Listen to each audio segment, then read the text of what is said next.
네, 오늘 하나님께서 우리에게 주신 은혜의 말씀 함께 상고하도록 하겠습니다. 히브리서, 신약성경 히브리서 7장 11절에서 19절까지의 말씀입니다. 지난주 히브리서 7장 1절부터 10절 말씀까지 함께 상고했고요.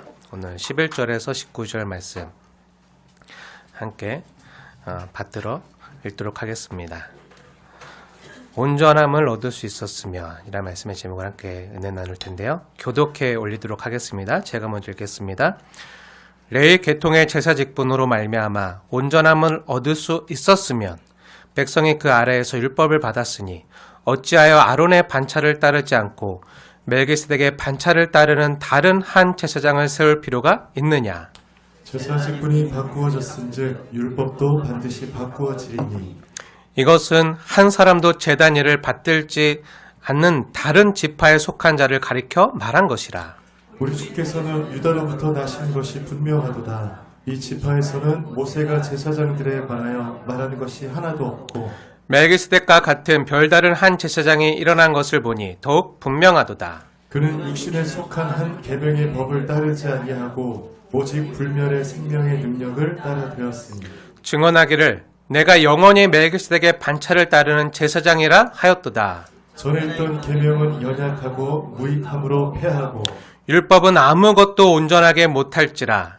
이에 더 좋은 소망이 생기니 이것으로 우리가 하나님께 가까이 가느니라. 아멘. 우리 19절 말씀 우리 다시 한번 같이 함께 합독해서 읽어볼까요? 시작.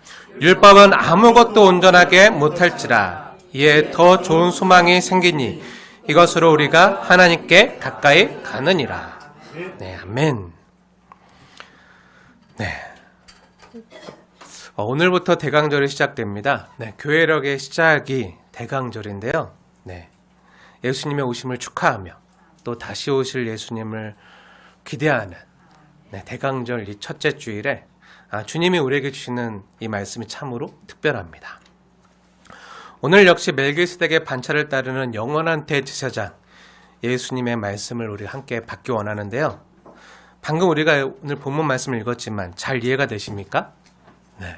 쉽게 와닿지는 않은 어려운 말들로 써 있는 것 같이 느껴지는데요. 네. 이 대강절 기간에 하나님께서 우리에게 특별히 이 말씀을 주시길 원하십니다. 네. 먹기 편한 젖먹이 어린아이가 먹기 편한 그 우유나 미음은 아니지만 이유식이 아니지만 오늘은 단단한 음식이에요. 단단한 음식이지만 그래도 이 단단한 음식을 먹어야 우리 영혼이 자라날 줄로 믿습니다. 네.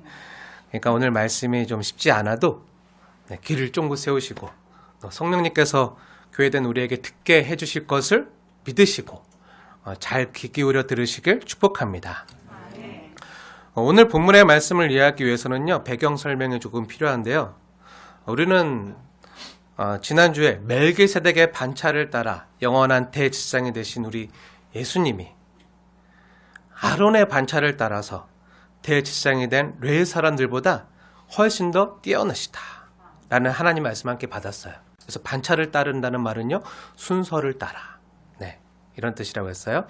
우리에게는 예수님께서 레위 제사장들보다 훨씬 뛰어나다는 사실, 너무나도 당연하게 믿어지고 여겨지는 진리이지만 사실 이 말씀을 처음 받고 있었던 그 히브리 교회 성도들 그리고 그 당시 유대인들은요, 이 말씀이요, 예수님께서 레위 대제사장들보다 뛰어나다고 하는 말씀이요, 그들에게는 큰 문제가 되었어요.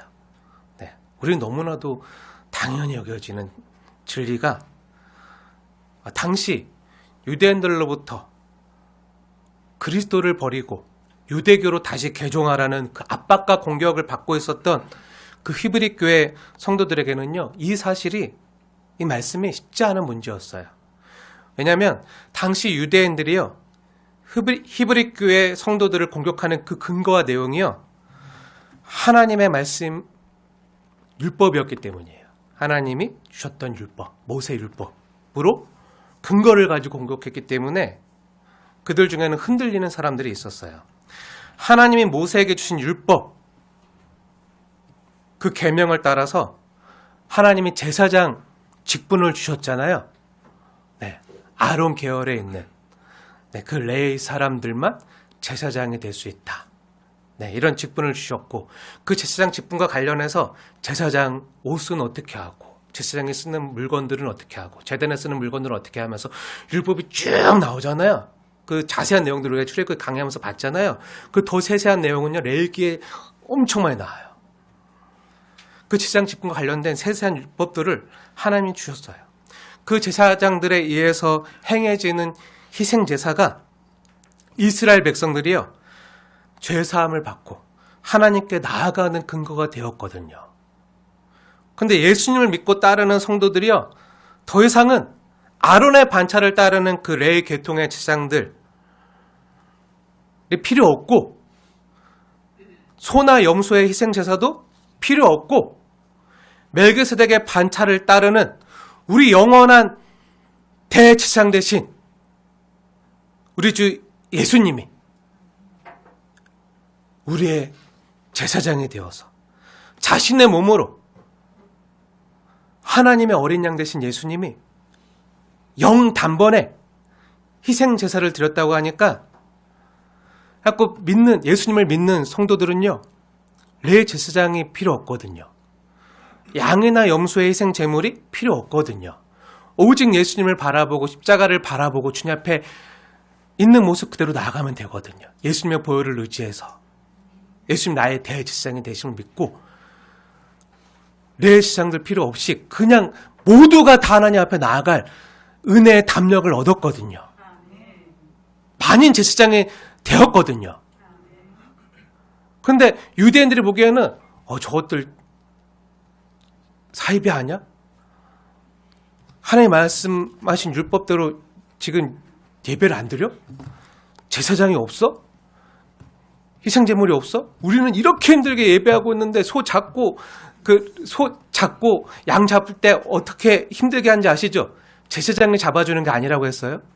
자기 죄는 자기가 다 소나 양의 각을 다 뜨고 배를 가르고 창자를 다 끄집어내서 다 씻고 온 몸이 땀투성이가 되고 다 피투성이 될 때까지 다 그렇게 다 수고하고 애써서 그 제물을 드리고 번제를 드리고 하고 그 피를 받아다가 제사장에 갖다 주면 제사장이 그걸 뿌리기만 한다 그랬어요. 근데 우리는 이렇게 고생하면서 이렇게 힘들게 예배 드리는데 저놈들은 아주 그냥 말로만 아주 쉽게 날로 이런 식으로 네, 제상도 없고 제사도 안 지내고 희생제물도 없고 지금 뭐 하는 거야? 저기 예배 드리는 게 맞아? 하면서 왜 이렇게 편하게 하려고 그래? 너무 편의주의 아니야? 막 이렇게 그러니까 그들이 유대인들이 보기에 당시 기독교인들이 드리는 예배가요 예배 같았겠습니까? 우리는 이 고생하면서 예배 드리는데 쟤네들은 뭐야? 그러니까 그건 예배도 아니야. 그 하나님께 나아가는 그 열심과 정성이 없잖아. 하면서 막 공격하는 거예요. 그리고 다시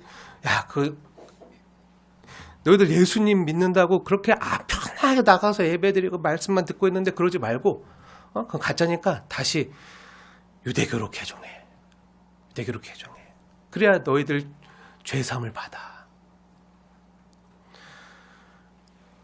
어떻게 피 흘리면 혹시 사함이 있어? 너의 죄값으로 짐승이 죽어야지. 하면서 다시 돌아와. 그리고 하나님이 이 율법에 명하신 그 모세 율법대로 제사장에 의해서 하나님 앞에 나아가. 이런 내용을 계속하는 거예요. 근데 그게 다른 걸 근거로 하는 게 아니라 하나님이 우리에게 주신 구약 성경 중에 모세 율법을 가지고 계속 유대인들이 협박하고 압박하니까 그 중에 흔들리는 사람이 있었을까요? 없었을까요? 있었겠죠. 그리고 유대인들은요 예수님이 우리를 위한 대제사장이 되셨고 희생제물이 되셨다는 사실을요 도저히 받아들일 수가 없었어요. 예수님은 하나님이 가장 가증스럽게 여기는 나무에 달려 죽은 자. 나무에 달려 죽은 자는 구약 성경에 보면은 하나님께 저주를 받은 자라고 나오거든요. 그 율법에.